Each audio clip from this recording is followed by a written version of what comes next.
Yo guys, what's up? For today's video, didiscuss pala natin guys yung between sa gulong. Okay? So, ano lang to, mabilisan lang to na discussion regarding sa gulong. Okay? So, for the tires pala, so may na ano kasi ako, may na-receive ako na message sa isa sa mga viewers and or at saka isa din yung nagtanong sa akin parang sa isang nasalihan ko na group sa Facebook. Nagtanong sila sa akin regarding dun sa sa gulong daw. Ano daw yung preferred na gulong? Ano daw dapat yung choice nila. Okay? So okay, so di-discuss natin kung ano ba yung usual na ginagamit ko na gulong. Okay?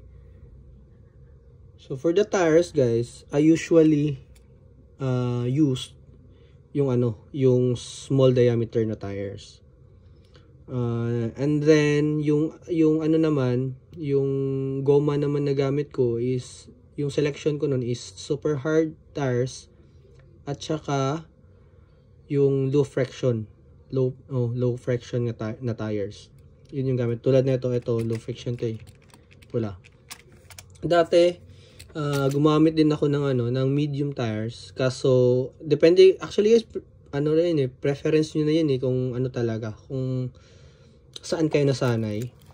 So yun yung yun yung masasabi ko. Wala naman talaga siya yung bang ito yung tama. Hindi ko masasabi na tama, hindi ko masasabing mali. Bali preference na lang talaga. Kung alin yung preferred niyo na gulong na gagamitin, so yun yung pipiliin nyo. Okay?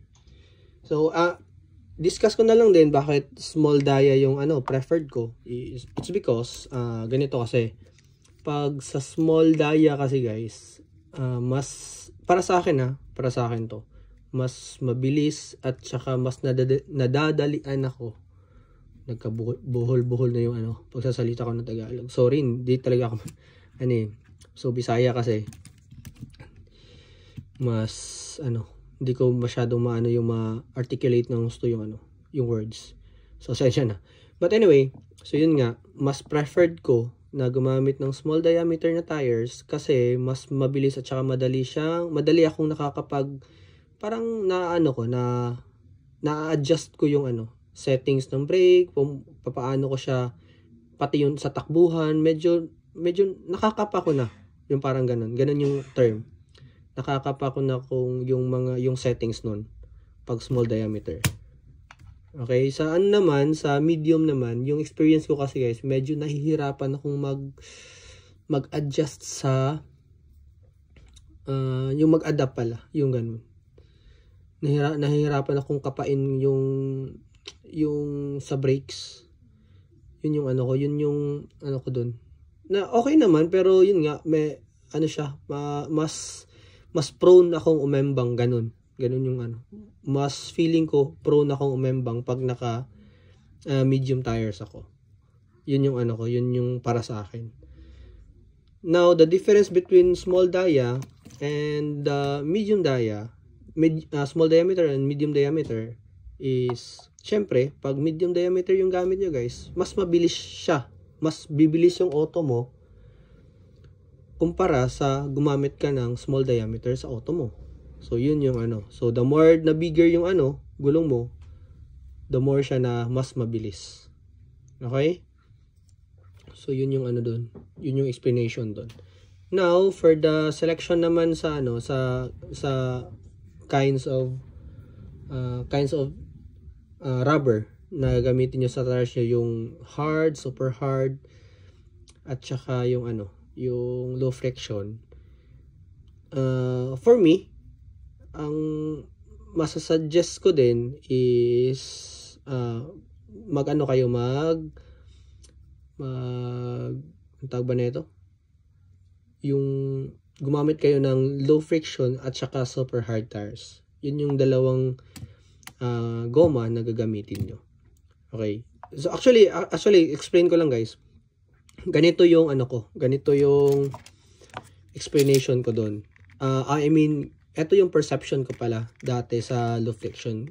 Pag naglalaro ako kasi dati, yung iniisip ko kasi pag gumamit ako ng ano, pag technical yung course, gumagamit ako ng low friction tires. Kasi nga low friction ibig sabihin hindi siya matalbog.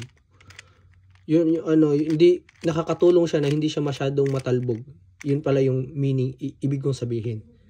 Hindi porket ano siya, porket naka low friction din siya matalbog. Hindi ganoon. Mas less lang yung ano niya. Mas less lang yung tawag nito, pagtalbo, yung bounce niya. Yun yung ano. Yun yung perception namin dati.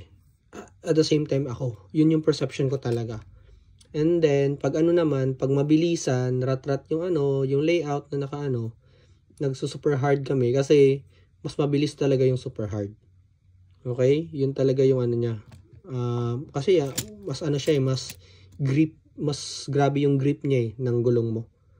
So, yun yung explanation. Yun yung perception namin noon. Now, here's the new discovery. Actually, ano lang siya. Nalaman ko lang noong December, last December, that was last year, 2 months ago. So, February na tayo ngayon. So, yun ko lang na parang mali pala yung perception ko na yun. Kasi, may tinuro sa akin. Actually, tinuro lang din to sa akin. Yung nagturo nun is number 1 siya na BMAX player dito sa known siya na BMAX player. Yun nga. Masasabi talaga namin na number 1 siya na BMAX player last year. Tsaka sobrang known niya na BMAX player dito sa Japan. Okay? Siya yung reason bakit hindi ako nag-qualify for World Cup. Kasi siya yung nakakatapat ko sa sa every semifinals. Di ako nakakausog doon sa finals na Okay? And then yun nga, nagkausap kami, nagtanong ako sa kanya regarding sa sa gulong. And then there's one time, actually hindi pala. Nagkausap kami and then yung topic namin iba. And then biglang napunta doon sa gulong. Hindi ko in-expect na in-open niya sa akin regarding dun sa gulong. So, yung yung sa gulong pala is pag technical yung course, dapat, instead na, di ba dati, pag technical yung course, super low friction yung gamit ko. So, dapat pala, pag technical yung course, yung layout na nakalatag, dapat pala super hard yung gulong na gagamitin mo. And then, pag rat-rat naman yung layout, mag low friction lang. Ganun yung ganun pala yun dapat. Kabaliktaran pala siya. The reason why na super hard yung gamit sa super hard yung gamit pagdating sa technical na course kasi pag technical na course, syempre magbababa ka ng speed. Ngayon, pag nagbababa ka ng speed, so ibig sabihin yung auto mo pag galing sa slope, so yung yung pag low friction yung gamit mo, yung yung parang reaction time niya ng auto mo pag galing talon, so may konting delay yun pag low friction ang gamit mo. Whereas pag super hard yung gamit mo nun, then syempre madaming slope, 'di ba? Daming talon yung auto mo. At least kung super hard yung tires mo, since yun nga mas yung grip niya kumpara sa low friction, yung reaction time ng auto mo mag-recover sa speed is hindi siya naapektuhan masyado. Hindi siya naapektuhan masyado. Yun yung term. So, yun. And then, for rat-rat naman, kaya low friction ang ginagamit kasi nga, dahil sa sobrang bilis ang takbo mo, at least, yung sa mo naman, yung gulong mo naman, hindi ka ipupush talaga yung sobra na talagang bilis yung auto mo. At the same time, pag merong part area lang na yung may slope sa unahan, at least yung yung sa sobrang bilis ng auto mo, hindi siya yung yung galing sa talon, sa sobrang bilis tapos tatalon. At least siya, hindi masyadong impactful yung auto mo dun sa paglapag. Hindi siya mas less yung bounce. So, yun yung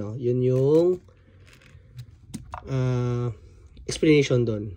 Okay? So, yun. So, yun lang guys. Yun lang ma-share ko. So meron na namang ano. So, sa mga tropa natin dyan or OG natin na alam na yun. So, that's good. And then, sa mga bago naman, so I hope this video will help. So, sana may natutunan din kayo. So that's it guys. And thank you for watching. And also pala, I would like to promote our team. It's dito sa Japan, it's Mbang Unlimited. Yan yung team namin dito sa group lang sa mga Filipino. But our team naman also, na kami na grupo neto na Mbang Unlimited, actually we are also team member sa Strikeworks ng Force Labo team. Okay? So member yun. And then eto gawa lang to ng tropa ko, ng team member din namin, si Sir Dan, sa Filipino racer also. Sa kanya to. And also shout out pala kay Sadaharo TV guys. Watch nyo na lang sa YouTube. Masa-search nyo yan. Okay? So that's it guys. Thank you for watching and see you again for the next video. Johnny.